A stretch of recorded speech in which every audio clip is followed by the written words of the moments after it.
하나님의 말씀을 같이 묵상하고 나누고 있습니다. 사사기에 나와 있는 기드온의 이야기를 오늘 우리가 하게 되는데, 이스라엘 백성들이 하나님을 떠나서 죄악과 부패에 빠졌을 때 하나님은 그들의 그 잠자는 영혼을, 다른 길로 가고 있는 그 영혼을 다시 불러 거룩한 구원의 백성으로 삼고자 하나님께서 사사를 한 명 들어서 거룩한 주의 사명을 감당하게 하는 겁니다. 또 미디안 족속을 들어서 이스라엘 백성을 채찍질하고 있는 거예요. 그래서 이스라엘 백성들이 좀 알고 깨달아서 우리가 하나님 앞에 바로 서야 되지 않겠는가? 우리가 평안하다 했을 때 우방신을 섬기고 이방신을 섬기고 다른 죄악된 길에 살았던 삶을 점검하고 다시 하나님께로 돌아가야 되지 않겠는가 하는 것을 깨우치기 위해서 하나님은 미디안 족속을 들으신 거예요. 그래서 그들의 그 비참한 생활, 숨어서 살고 동굴에서 비참하게 사는 그의 삶의 여정들을 하나님께서 구원하시려고 계획하신 거예요. 그런데 그 계획이 참 인간적으로 봤을 때 사실 너무나도 약해요. 인간적으로 봤을 때는 너무나 약한 사람을 들어서 하나님이 사용하시는 거예요. 므낫세 지파 가운데 지극히 약한 집안, 그리고 그 가운데서 특히 약한 기드온이라는 사람을 택하셔요. 15절에 보니까 기드온의 고백이 그래요. 그러나 기드온이 그에게 대답하되 오 주여, 내가 무엇으로 이스라엘을 구원하리이까? 보소서, 나의 집은 므낫세 중에 극히 약하고 나는 내 아버지 집에서 가장 작은 자이니다 라고 말해요. 보십시오. 아는 것과 같이, 모든 사람들이 인정한 것과 같이 저는 집안이 약합니다. 그리고 또 아시는 것처럼 나는 아버지 집에서도 가장 약한 자입니다 라고 이야기하고 있는 거예요. 그런데 하나님은 그를 불렀다는 거예요. 이 이야기는 그냥 일반적인 사람을 하나님이 부르시는 것이 아니라 특별히 약한 사람을 부르신 거예요. 하나님의 일은 이렇게 이루어 가시는 거예요. 가장 약한 사람, 힘이 없는 사람, 사람들이 봤을 때 불가능이다 라고 했던 사람들을 들어서 사용하시는 거예요. 그걸 어떻게 부르십니까? 12절에 보니까 큰 용사여 라고 부르셔요.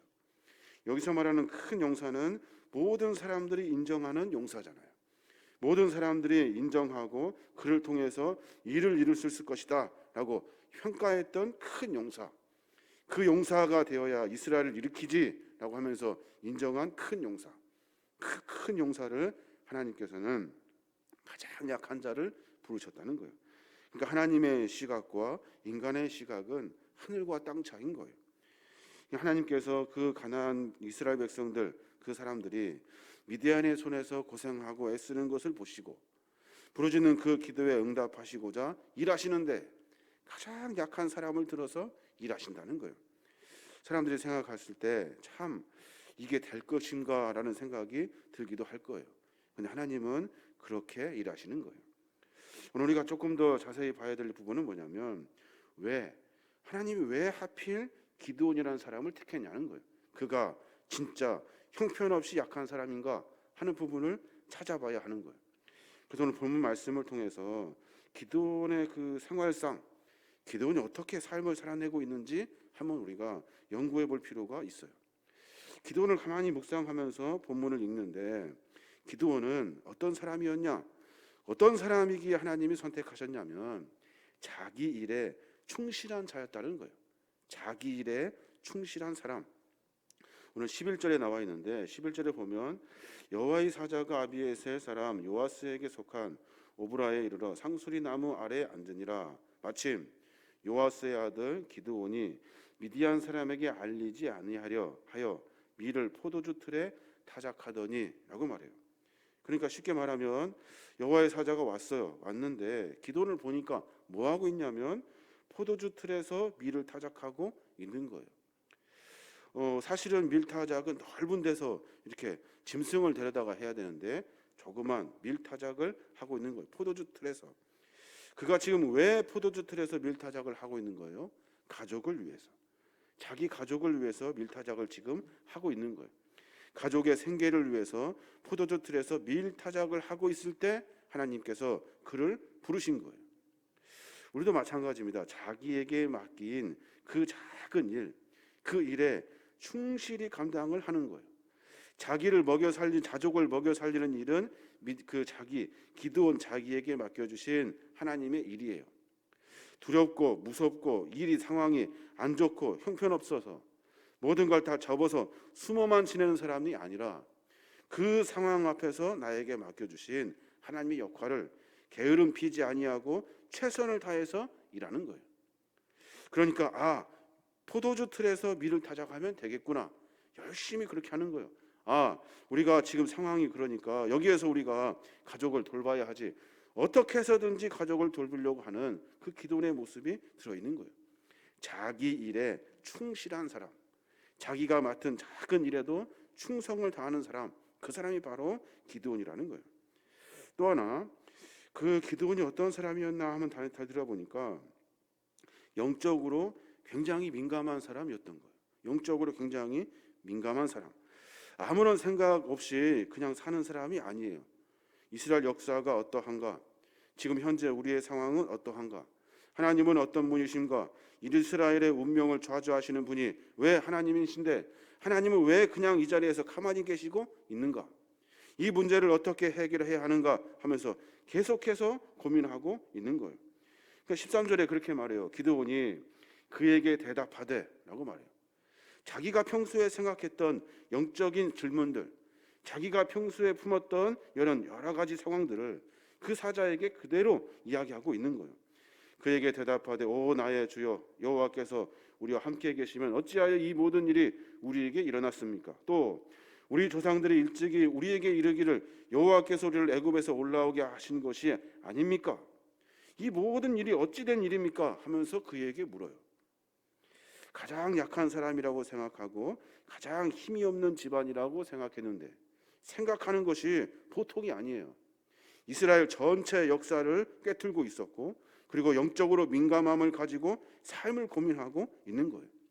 이 역사가 어찌 된 일인가 하는 이 질문은 사실 아무나 할 수 있는 질문이 아니에요. 그 영적인 민감함을 가지고 하나님의 사자를 만나게 되는 거예요. 하나님께서 그 보내주신 사자와 함께 영적인 질문을 가지고 몸부림을 치고 있는 거예요. 어찌 된 일입니까? 평소에 자기가 어떤 생각을 가지고 살고 있는지를 쉽게 알 수 있는 부분이에요.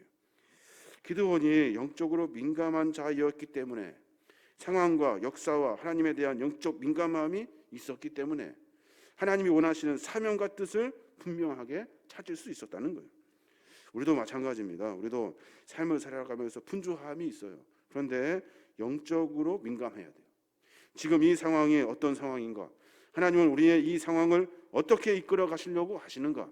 왜 우리는 이 어려움을 당하고 있는가 하는 이 고민이 우리 안에 분명히 있어야 하는 것. 이것은 약하든 강하든 상관이 없어요. 미련하든 지혜가 있든 상관이 없어요. 늘 하나님의 뜻을 고민하며 영적으로 민감한 삶을 사는 거예요. 그러니까 보는 것, 느끼고 생각하는 것, 고민하는 모든 삶의 여정 가운데 하나님의 뜻을 찾아가는 거예요. 기드온은 그런 삶을 살았다는 거예요. 또 하나, 하나님이 왜 기드온을 불렀을까 생각해 보니 12절에 그렇게 말해요. 하나님께서 여호와의 사자가 기드온에 나타나 이르되 큰 용사여 여호와께서 너와 함께 계시도다 라고 말했어요. 저 같으면 큰 용사여, 거기다가 여호와의 사자가 하나님께서 나를 불렀다 한다면 어깨에 그냥 힘이 빡 들어갔을 것 같아요. 하나님이 나를 불렀다는 거야. 얼마나 기분 좋은 일입니까? 그런데 15절 보십시오. 15절에 보니까 그러나 기드온이 그에게 대답하되 오 주여 내가 무엇으로 이스라엘을 구원하리이까? 보소서 나의 집은 므낫세 중에 극히 약하고 나는 내 아버지 집에서 가장 작은 자입니다 라고 말해요. 기드온의 그 자기 자신을 남추는 겸손함이 그 안에 있는 거예요. 아무리 별거를 다 해서 세상 사람들이 볼 때 대단하다라고 이야기하는 모든 삶을 가지고 살아가지 않아요. 기드온은 하나님 앞에 자기 자신을 낮추고 겸손하게 살아가는 신앙의 삶의 모습이 있는 거예요. 하나님의 사자는 기드온을 향해서 큰 용사를 했는데 기드온은 그렇지 않습니다. 저는 약합니다. 부족합니다. 할 수 있는 일이 없습니다. 작습니다 라고 고백하고 있다는 거예요. 하나님은 겸손한 자를 들어서 사용하셔요. 하나님은 자기의 교만을 가지고 있는 사람들을 멀리하셔요. 자기 뜻을 관철시키려고 하는 사람들을 하나님은 그를 통해 일하시지 않으셔요. 가장 약하지만 주님의 거룩한 말씀에 승복할 수 있는 사람, 그 사람을 하나님이 부르신 거예요. 용맹스럽다, 너는 큰 용사다 라고 말하고 인정해 주었는데, 기드온은 그것 가지고 이스라엘 백성을 지배하고 그것 가지고 일하는 것이 아니라 하나님 앞에 겸손한 자, 천지를 창조하신 하나님 앞에 나는 겸손한 자입니다, 낮은 자입니다, 약한 자입니다 라고 고백하며 살고 있다는 거예요. 인생과 신앙의 고백은 겸손이 되어야 하는 거예요. 어려운 일이지만 인생 가운데 가장 큰 고백은 겸손의 고백이 되어야 하는 거예요. 이스라엘 백성들 조금 평안하고 조금 잘 살고 살만하니 하나님을 버려버려요. 천지를 창조하시고 자기를 끌고 출애굽시키던 그 하나님을 다 버려버려요. 왜요? 겸손하지 않았기 때문에. 그 안에 교만의 마음이 들어왔기 때문에 그래요. 하나님 없어도 되네, 하나님 아니어도 되겠네, 저거 가지고 하면 되겠네 하는 이런 자기 생각에 교만함이 결국은 자기 인생, 이스라엘 전체 인생이 무너져 버리게 되는 거예요. 기드온은 겸손한 사람이었다는 거예요. 겸손한 사람. 또 한 가지만 더 찾아보면 기드온은 신앙적인 열정이 있는 사람이에요. 신앙적인 열정. 오늘 17절의 말씀에 보면 그렇게 해요. 기드온이 그에게 대답하되 만일 내가 주께 은혜를 입어 싸우면 나와 말씀하신 이가 주 되시는 표징을 내게 보이소서라고 말해요.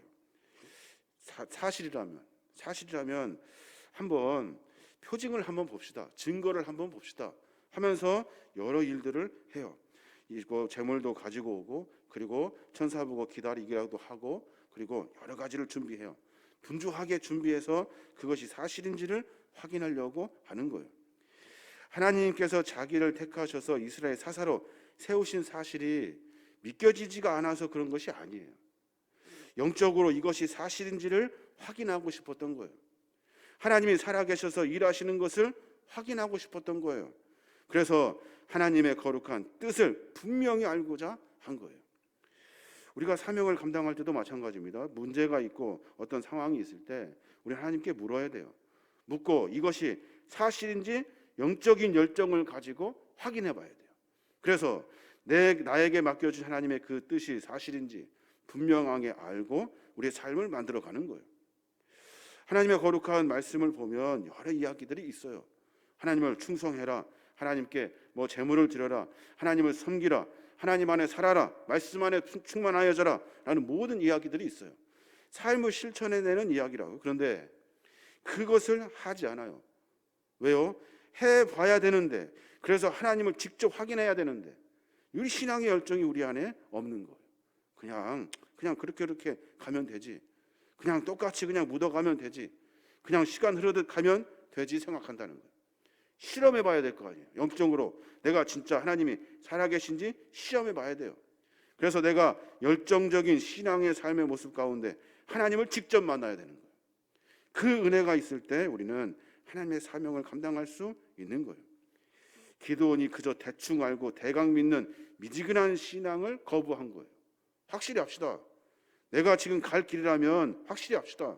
내가 지금 할 일이라면 확실히 합시다. 하나님, 이 신앙의 열정이 우리 안에 있어야 하는 거예요. 이것은 하나님을 시험하는 것이 아니에요. 이것은 하나님과 나와의 관계에서 하나님의 거룩한 뜻을 분명히 하는 일이에요. 이 신앙의 열정이 없으면 우리는 그냥 대충 대강 미지근한 신앙으로 살게 되는 거예요. 해보시라는 거예요. 말씀대로 순종해보고 말씀대로 삶을 살아내는 거예요. 기드온은 그런 삶을 살았다는 거예요. 뭐라고 고백합니까? 22절에 보니까 기드온이 그가 여호와의 사자인 줄 알고 이르되 슬프도소이다 주 여호와여 내가 여호와의 사자를 대면하여 보았나이다 하니 라고 말해요. 이제야 깨달은 거예요. 아, 그분이 여호와의 사자이구나. 그러면 말씀에 보니 여호와의 사자를 직접 대면한 자는 죽는다 하였는데 나도 이제 죽는가 보다 했을 때 두려워하지 말라. 그에게 이르되 안심하라. 두려워하지 말라. 죽지 않을 것이다 라고 하면서 주님이 허락해 주신 사명을 더더욱 공고히 하는 거예요. 그 다음부터는 어떤 생각이 들었을까요? 기드온은 내가 가는 길에 하나님이 함께 하시고 내가 하는 생각에 하나님이 동행하시고 내가 하는 일들이 하나님의 거룩한 뜻이라는 사실을 확실히 알았을 거예요. 그 믿음과 소명을 가지고 삶을 살아내더라는 거예요. 우리는 그 신앙인이라는 이름을 가졌습니다. 그러나 그 신앙인에 합당한 삶을 살지 못해요. 다시 말해서 반쪽의 신앙생활을 하고 있는 거예요. 적당히 미지근하게 산다고요. 오늘 기도원 같이 그런 삶의 모습을 점검해 봐야 하는 거예요. 내가 지금 현재 내 상황에서 충실한 자인가? 게으르지 아니하고 충실한 자인가? 또 내가 생각하는 것이 과연 영적으로 민감함을 가지고 있는가? 그저 즐기기 위해서, 그저 뭐 하기 위해서만 고민한 것이 아니라 하나님의 거룩한 뜻과 계획을 묻는 영적인 민감함, 또 자기 자신을 낮추어 겸손한 자로, 하나님보다 높은 자가 아니라 하나님이 우리를 만드신 창조주 하나님을 인정하며 겸손한 모습으로 하나님께 영광 돌리며 하나님을 드러내는 거룩한 삶을 살고 있는가? 또 신앙의 영적을 가졌는가? 사실인지 아닌지를 분명히 확인하여 하나님의 거룩한 뜻을 이루어 가는 겁니다. 여러 가지 말씀을 드렸습니다만 우리의 삶의 모습을 분명히 점검해야 하는 겁니다. 하루하루 살아가면서 하나님은 우리를 계속해서 부르시고 계시고 하나님은 늘 언제나 우리와 함께 하셔요.